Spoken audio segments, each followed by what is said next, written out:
अस्सलाम वालेकुम, hope you all are doing well. सियासत और पीके के साथ मैं हूं तूबा अंसारी। वजीर आजम इमरान खान ने अवाम की टेलीफोन कॉल सुनी, सवालों के जवाब दिए और इस दौरान वो काफ़ी जारहाना अंदाज में नजर आए। वजीर आजम इमरान खान का कहना था कि अभी हुकूमत में हूँ तो खामोश हूँ, अगर हुकूमत से निकल गया तो ज़्यादा ख़तरनाक हो जाऊँगा और अपोजिशन को छुपने की जगह नहीं मिलेगी। वजीर आजम की इस तकरीर के हवाले से सोशल मीडिया पर बहुत से सवाल उठ गए। कुछ लोगों ने कहा कि वजीर आजम ये किसको मुखातिब होकर कह रहे हैं, अगर वो हुकूमत से निकल गए तो ज्यादा खतरनाक होंगे। वैसे तो इमरान खान का इशारा अपोजिशन जमातों की तरफ ही है, अगर वो हुकूमत से बाहर आ गए तो फिर वही धरने धरने का खेल शुरू हो जाएगा। लेकिन अपोजिशन जमातें वजीर आजम इमरान खान के इस बयान को किसी और तनाजुर में देख रही हैं। पाकिस्तानी सियासत में एक ख्याल आम है कि एस्टैब्लिशमेंट जिसके साथ हो वो इक्तदार के ऐवानों में राज करता है, हुकूमत इसकी होती है और कोई भी चाल इसका कुछ नहीं बिगाड़ सकती। और जब एस्टैब्लिशमेंट का हाथ उठ जाए तो फिर कोई भी तदबीर इसके काम में नहीं आ सकती। इस मौजू पर तज्जियाकार और कॉलम निगार हबीब अकरम का रोजनामा दुनिया न्यूज में एक आर्टिकल छपा है, जिसमें वो बताते हैं कि 1997 की बात है कि इमरान खान सरगोदा है। इस वक्त तहरीक इंसाफ इसी साल होने वाला एक इलेक्शन निहायत भोंडे तरीके से लड़कर हार चुकी थी। इमरान खान इस पार्टी के सरबराह थे, लेकिन उनका असल तारुफ क्रिकेटर ही था, जो इलेक्शन में इबरतनाक शिकस्त के बावजूद अपनी जगह अहम था। उन्होंने अपने किसी जानने वाले की फरमाइश की कि शहर के सरगर्म नौजवानों से उनकी मुलाकात कराई जाए। उनके मेजबान ने अपने चंद वाकिफ कारों से राब्ता किया और होते होते मुझे भी इस मुलाकात का दावतनामा मिल गया, यानी हबीब अकरम को। हबीब अकरम ने कहा कि मैं अपने दोस्तों के साथ इनसे मिलने के लिए पहुंच गया। जिस घर में इमरान खान ठहरे हुए थे उसका ड्राइंग रूम काफी बड़ा था, लेकिन उनसे मिलने के शायक नौजवानों की तादाद वहां पड़ी कुर्सियों से भर गई, इसलिए कुछ लोग फर्श पर ही बैठ गए। जब मैं इस कमरे में पहुंचा तो कुर्सियां भर चुकी थीं। मुझे किसी तरह इस सोफे के बाजू पर बैठने की जगह मिल गई जिस पर इमरान खान बैठे थे। कुछ नौजवान तो महज उन्हें देखकर ही खुश थे और हम जैसे चंद जो सियासी ख्यालात भी रखते थे उनसे गुफ्तगू कर रहे थे। इस वक्त इमरान खान जो कुछ कह रहे थे वो कमोबेश वही था जो आज कहते हैं, यानी पाकिस्तान को बदलना है, यहाँ बेपनाह वसाइल मौजूद है, हम सब मिलकर इसे अजीम बना सकते हैं, वगैरह वगैरह। हबीब अकरम लिखते हैं कि मेरे दोस्त और मैं इनसे बार बार यही पूछते कि आखिर आगे बढ़ने का नक्शा क्या होगा। हर बार उनका एक ही जवाब होता, अगर नौजवान मेरे साथ मिल जाएं तो ये सब हो जाएगा। इस मुलाकात के बाद हम दोस्त बाहर निकले तो कुछ ने इमरान खान का साथ देने का फैसला कर लिया था और मैं उन लोगों में से था जो इनकी सियासी बलूगत पर सवाल उठाकर एक तरफ हो गए। हबीब अकरम लिखते हैं कि कुछ अरसे बाद सहाफत मेरा पेशा बन गई और अब इमरान खान को मैंने बतौर सहाफी देखना शुरू कर दिया। इलेक्ट्रॉनिक मीडिया का दौर आया तो उनकी शक्ल टीवी पर भी देखने को मिली। मैं इस वक्त एक रिपोर्टर था और मेरा ज्यादा वक्त स्क्रीन के पीछे गुजरता था, इसलिए ये मेरे बराह रास्त इल्म में है कि उनकी मीडिया में अहमियत बस इतनी थी कि जब भी किसी प्रोग्राम एंकर को अपने प्रोग्राम के लिए कोई मेहमान नहीं मिलता तो वो खान साहब को बुला लेते। हबीब अकरम कहते हैं कि मैं जब उन्हें टीवी पर देखता तो उनकी जबान पर वही तकरीर होती जो मैं उनसे पहली मुलाकात में सुन चुका था। 2005 में तो ऐसा लगता था कि इमरान खान पाकिस्तानी सियासत में एयर मार्शल असगर खान का दूसरा रूप है और आखिरकार गोशा नशीन हो जाएंगे। संजीदा मुबस्सरीन के लिए उनकी बातें वजन से खाली होती जा रही थी।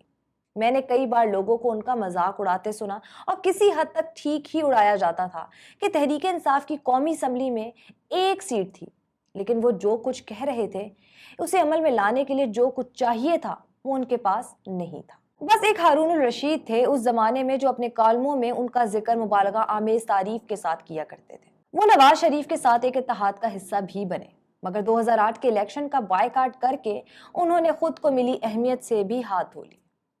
ये उनकी सियासी जिंदगी में जवाल की हद थी। मैं उसे खान साहब की सबसे बड़ी सियासी गलती समझता था। वो सियासत की आग में जलकर कुंदन नहीं बने थे बल्कि राख हो गए थे। हबीब अकरम ने मजीद लिखा कि यूनानी असातीर में फीनिक्स नामी परिंदे के बारे में कहा जाता है कि ये जलकर राख हो जाता है और फिर इसी राख से नया जन्म लेता है। खान साहब भी सियासत की राख से दोबारा उठे हैं। 2010 के मौसम खिजा में उनसे लाहौर में चंद सहाफियों के हमरा उनके घर पर ही एक खाने पर मुलाकात हुई। ان کے چہرے پر گرد ملال کے بجائے غیر معمولی اعتماد تھا۔ وہ مستقبل کے بارے میں اتنے قطعی انداز میں بات کر رہے تھے جیسے ان کے سامنے آنے والے زمانے کا پورا نقشہ ہو۔ وہ بڑے یقین سے کہہ رہے تھے کہ میں خیبر پختونخوا سے ANP اور مولانا فضل الرحمان کا صفایا کر چکا ہوں، اب پنجاب میں کام کروں گا۔ کھانے کے بعد جب ہم لوگ ان کے گھر سے نکل رہے تھے تو ہم سب یکسو تھے کہ عمران خان سیاست سے فارغ ہو چکے ہیں۔ ذاتی طور پر مجھے لگا عمران خان وہیں کھڑے ہیں جہاں 1997 میں تھے، اور میں اس بچکانہ مقام سے آگے نکل آیا۔ میرے لیے ان کی کہانی ختم ہو چکی تھی اور وہ کہہ رہے تھے کہ کہانی ابھی شروع ہوئی ہے۔ حبیب اکرم کا کہنا ہے کہ اس وقت میں غلط سوچ رہا تھا۔ اس کے بعد اکتوبر 2011 میں سب کچھ بدل گیا۔ اس دن کے بعد پاکستان میں کوئی ایسا دن نہیں گزرا جب عمران خان کا نام اخبار، ٹی وی اور انٹرنیٹ پہ نہ لیا گیا ہو۔ سیاست میں کوئی فیصلہ اب ان کو نظر انداز کر کے نہیں کیا جا سکتا۔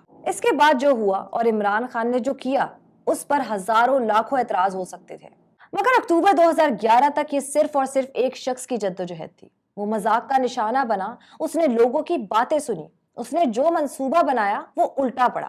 ناکامی ناکامی اور مسلسل ناکامی اسی نے سہی تھی، اب کامیابی بھی اسی کی تھی۔ عمران خان وزیر اعظم بنے تو اتنے ہی اچھے یا برے حکمران ثابت ہوئے جتنے ان سے پہلے والے تھے۔ ان کے چاہنے والے انہیں دوسروں سے زیادہ پرخلوص اور دیانتدار قرار دیتے ہیں، مگر یہ حیثیت ہر سیاستدان کو اپنے حامیوں کی نظر میں حاصل ہوتی ہے۔ خان صاحب کی اصل طاقت مشکل وقت میں بھی اپنے ہدف پر نظر رکھنا ہے۔ انہیں سخت ترین حالات میں بھی اپنے موقف سے ہٹایا نہیں جا سکتا۔ وزیر اعظم کے طور پر کرونا کے دنوں میں لاک ڈاؤن نہ کرنا تنہا ان کا فیصلہ تھا، جس پر وہ ہر دباؤ کے باوجود ڈٹے رہے۔ ان کے بیشتر ساتھی انہیں بلدیاتی انتخابات سے روکتے رہے۔ انہوں نے اپنی شکست گوارا کر لی، مگر انتخابات کا آغاز کرا کے ہی دم لیا۔